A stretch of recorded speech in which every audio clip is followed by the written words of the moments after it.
আসসালামু আলাইকুম, রিতুস কিচেনে সবাইকে স্বাগত। নতুন আরও একটি রেসিপি নিয়ে চলে এসেছি। আজ একটি শাকের রেসিপি তৈরি করে দেখাবো। সেটি হচ্ছে ডাল দিয়ে মিষ্টি আলু শাক। নিজের বাগানের শাকসবজি খাওয়ার মজাই আলাদা। খুবই লোভনীয় এই শাকের রেসিপিটি। চলুন শুরু করা যাক। আমার ছাদ বাগান থেকে কিছু মিষ্টি আলু শাক তুলে এনেছি। সময় স্বল্পতার কারণে ছাদ বাগান থেকে শাকগুলো তুলে আনার ভিডিওটা নিতে পারিনি। বাজারেও এই শাক কিনতে পাওয়া যায়। তবে আপনারা চাইলে বাসার ছাদ বাগান কিংবা বারান্দার টবেও চাষ করতে পারেন এই মিষ্টি আলু শাক। দেখুন, একেবারে ফ্রেশ শাক এবং অনেক হেলদিও। শাকগুলো কিভাবে বেছে নিয়েছি সেটা দেখিয়ে দিচ্ছি। পাতাটা নিচ্ছি, সাথে কচি ডাঁটাটা নিচ্ছি।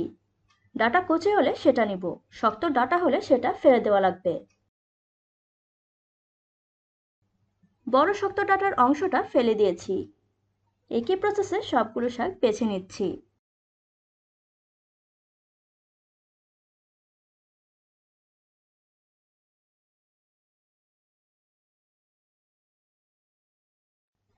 শাকগুলো বেছে নিয়ে ভালোভাবে পরিষ্কার করে ধুয়ে নিয়েছি।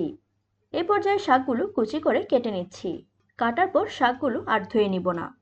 কাটার পর শাকসবজি ধুলে এর পুষ্টিগুণ কমে যায়।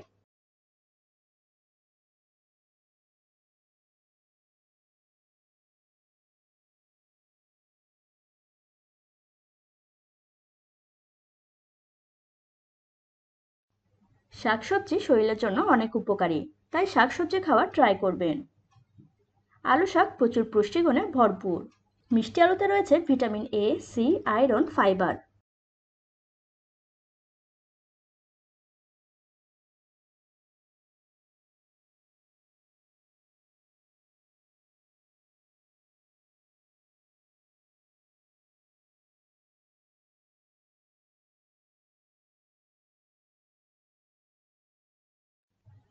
অনেকেই মিষ্টি আলু শাক খুবই পছন্দ করেন।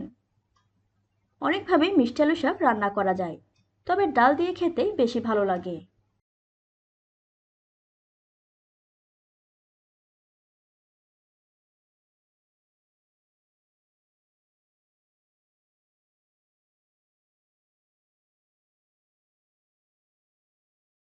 সবাই আপনারা ডালের সাথে শাক রান্না করে থাকেন, তবে আমি শাকের সাথে ডাল রান্না করব।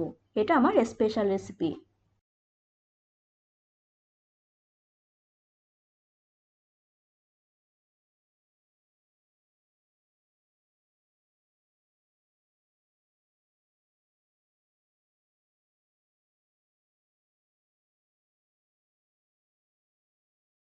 শাকগুলো কুচি করে কেটে নিয়েছি।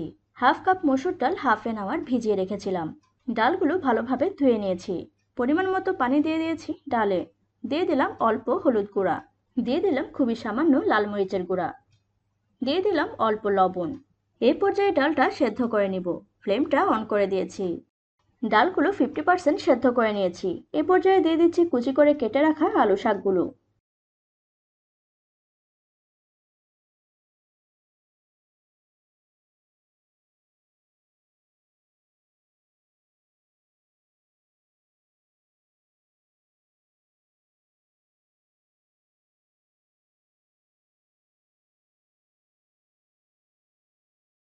নেড়েচেড়ে ডালের সাথে আলু শাকগুলো মিশিয়ে নিচ্ছি।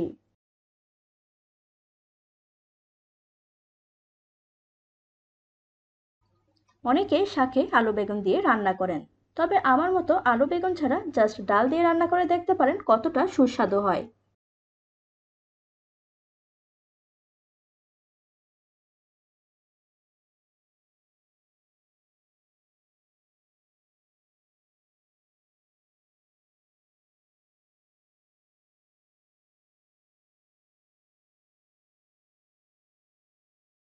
শাকগুলো সেদ্ধ হওয়া পর্যন্ত ওয়েট করব।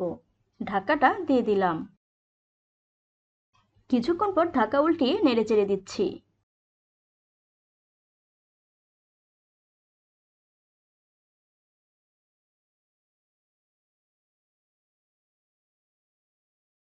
শাকগুলো প্রায় সেদ্ধ হয়ে গিয়েছে। অল্প চালের গুঁড়া গুলিয়ে সেটা দিয়ে দিলাম। চালের গুঁড়া দিলে ঘন ঘন হয়, শাকটা খেতে ভালো লাগে। নেড়েচেড়ে শাকের সাথে চালের গুঁড়াটা মিশিয়ে নিচ্ছি।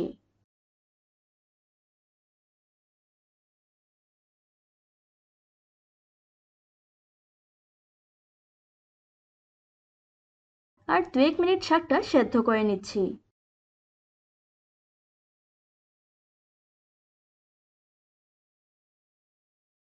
ডাল এবং শাকটা সেদ্ধ হয়ে গিয়েছে, ফ্লেমটা অফ করে দিয়েছি। এবার বাগার দেওয়ার পালা। কড়াইতে পরিমাণ অনুযায়ী সরিষার তেল দিয়ে দিলাম। আপনারা চাইলে রান্নার রেগুলার তেলও ইউজ করতে পারেন। তেলটা গরম হয়ে আসলে দিয়ে দিচ্ছি কিছু থেতো করা রসুন। যে কোনো শাকে রসুনটা বেশি দিলে টেস্টটা ভীষণ ভালো লাগে। নেড়ে চেড়ে রসুনটা ভেজে নিচ্ছি।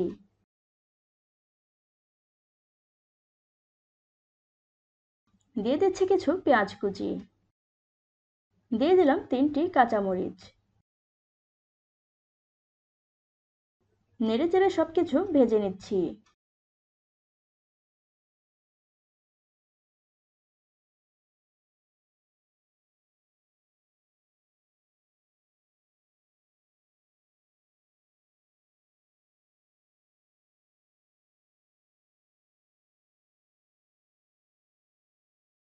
দিয়ে দিচ্ছি কিছু চিংড়ি। চিংড়ি দিলে শাকের টেস্টটা অনেক ভালো হয়। নেড়ে চেড়ে চিংড়িটা ভেজে নিচ্ছি। বাটা মশলা দেওয়ার প্রয়োজন নেই, শাক অল্প মশলায় রান্না করলে বেশি টেস্ট হয়।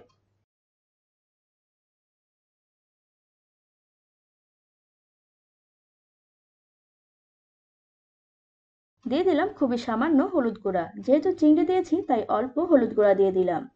খুবই সামান্য লবণও অ্যাড করেছি, পরে প্রয়োজন হলে আবার অ্যাড করব। নেড়ে চেড়ে লবণ আর হলুদটা চিংড়ির সাথে মিক্স করে নিচ্ছি। চিংড়িটা ভেজে নিয়ে দিয়ে দিচ্ছি সেদ্ধ করে রাখা আলু শাকগুলো।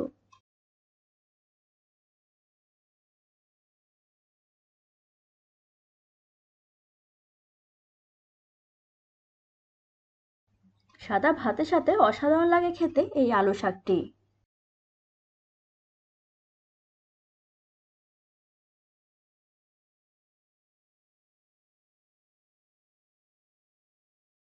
কিছুটা নেড়ে চেড়ে দিচ্ছি।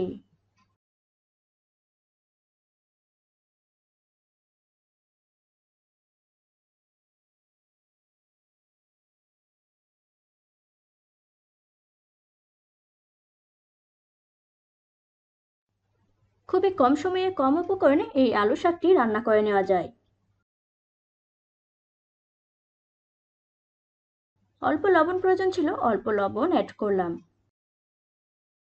নেড়ে চেড়ে লবণটা মিক্স করে নিচ্ছি।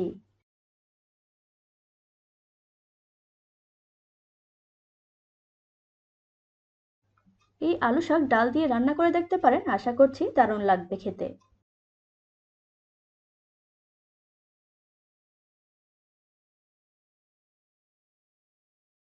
শাকটা অল্প কিছুক্ষণ রান্না করে নিচ্ছি। এভাবে ডাল দিয়ে মিষ্টি আলুর শাকটি রান্না করলে পরিবারের সবাই খুবই পছন্দ করবে।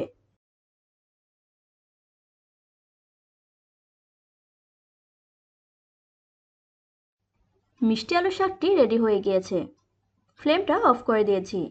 এবার গরম গরম ভাতের সাথে পরিবেশন করার পালা। আশা করছি আমার আজকের রেসিপি আপনাদের ভালো লেগেছে। যদি ভালো লেগে থাকে তাহলে আমার চ্যানেলটি সাবস্ক্রাইব করে আমার পাশে থাকুন। পাশে থাকা বেল আইকনটি প্রেস করে রাখুন, যাতে করে নিত্য নতুন ভিডিও সবার আগে পৌঁছে যায় আপনার মোবাইলে। ফ্রেন্ডস এবং ফ্যামিলির সাথে শেয়ার করতে ভুলবেন না কিন্তু। Thanks for watching.